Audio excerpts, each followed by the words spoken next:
Middle blockers bring a lot of energy as the lieutenants of net defense and are expected to help set up the decoy and score from quick plays. Now, here to share their list of the best middle blockers of the decade, we have returning kapamilya. And I hope we don't make her cry again because she likes to cry on the show. Miss Anong Tunay, of course, Carmela Tunay.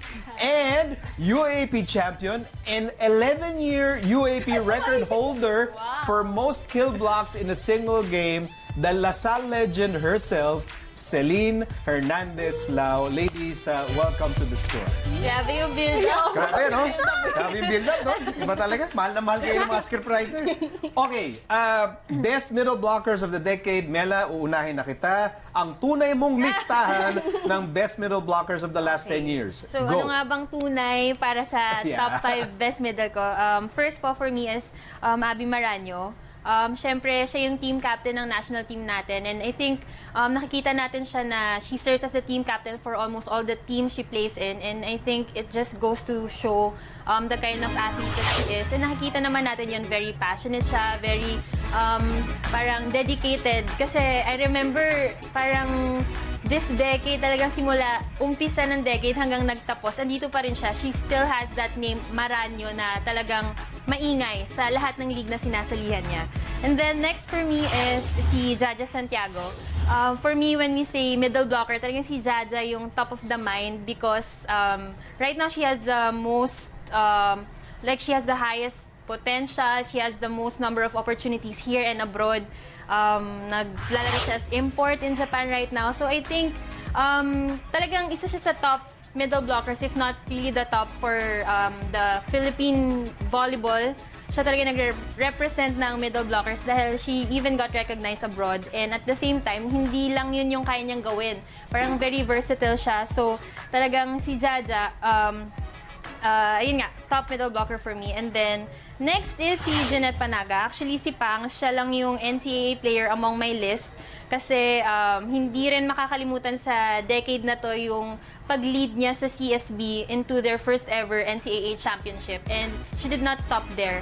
Actually, yung peak Panaga, parang doon lang siya nagsimula sa NCAA. Pero she made a name for herself even after that. Parang she won multiple awards in the PVL and kahit dati na naglalaro pa siya for Signal, talagang maingay din talaga siya in terms of playing kung nasaan man siyang team. And yung pinaka gusto ko kasi pag naglalaro si Panaga is hindi siya namimili ng setter. And that's hard for a middle blocker kasi parang yung ibang middle blocker nagsashine lang kasi sinasabi nila magagaling yung setter. Pero siya, she's played with different setters dahil ang dami na ring team na nalaruan. So I think it goes to show how well she adjusts kung sino man yung kasama niya.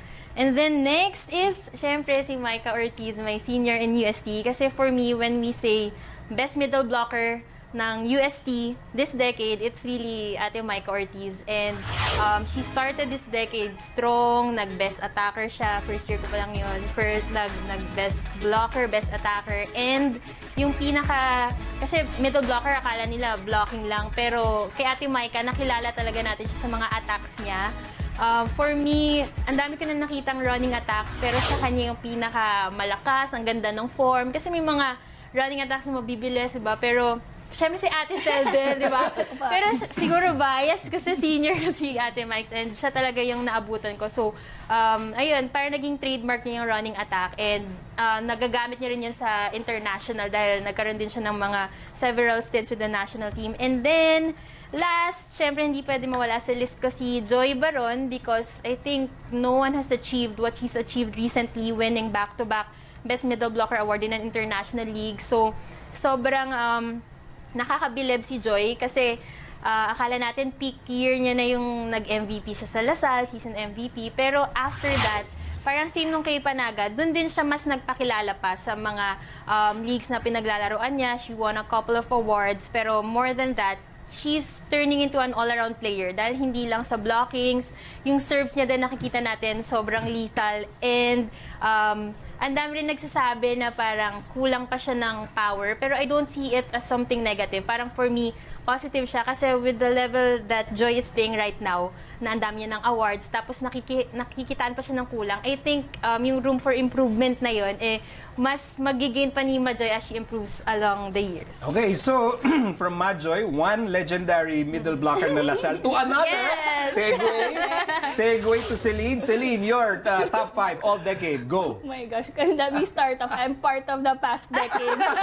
We'll talk about the 2010 to 2019 best middle blockers for me. So I'll start with Aby Maraño. So si Aby kasi, what she lacks in height, she doubles through with perseverance. So, ibang klase mag-block kasi si Aby eh. So, instead of just itinataas niya lang yung kamay niya, si Aby will really read yung kanyang mga attackers. Talagang nababasa niya yung mga kalaban niya. So, for me, it takes some skill to do that talaga. It's not just making a roof, it's also reading the body language of your opponents. And then, my next would be Jaja Santiago. So, Jaja is actually, parang a little trivia, si Jaja yung youngest player na naglaro sa commercial league. She started off at 14 years old and then right now, it's actually her 10th year.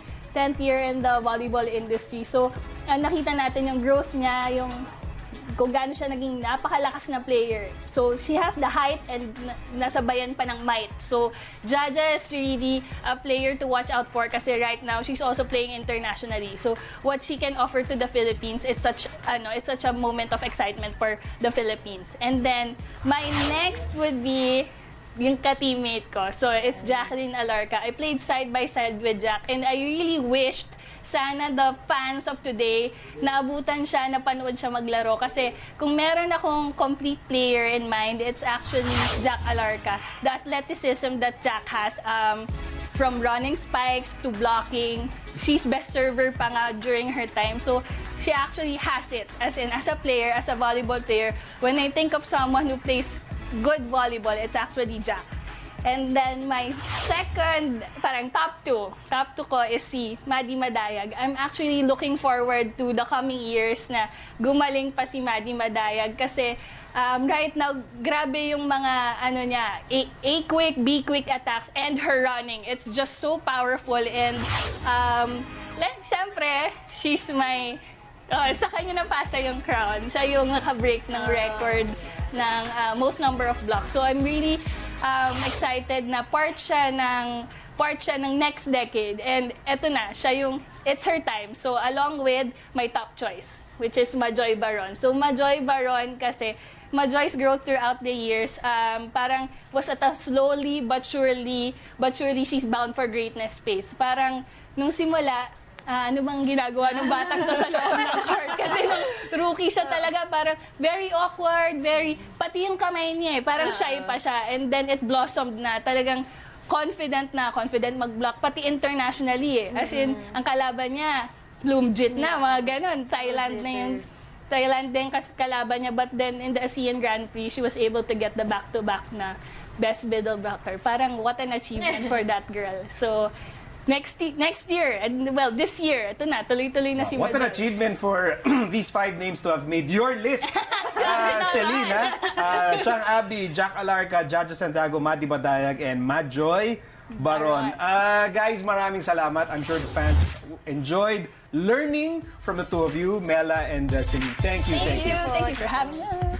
And thank you for joining us. You can watch The Score on iWant for free. I am Nico Halili, and this has been The Score.